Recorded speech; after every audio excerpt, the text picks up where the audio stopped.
Nothing launched the glow-in-the-dark phone 2A Plus Community Edition in late October following a many months-long design process. The phone was, as the name implies, created in partnership with the community, and it got a limited release of 1,000 units.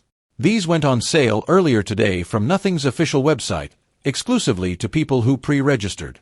Nothing saw 19,000 registrations of interest across 48 countries, and then it managed to sell out the phone 2A Community Edition in just 15 minutes. That is, online only. If you desperately want one of these, you have one last chance.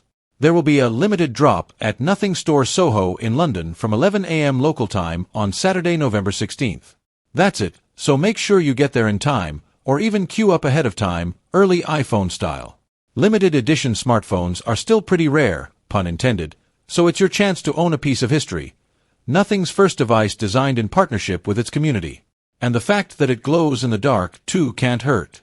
The limited edition model doesn't come at a premium compared to the normal Nothing phone 2A Plus, which is refreshing. It's got 12 gigabytes of RAM and 256 gigabytes of storage and is otherwise identical to the phone 2A Plus on the inside. If you want to learn more about the regular version, don't miss our in-depth review of the Nothing phone 2A Plus.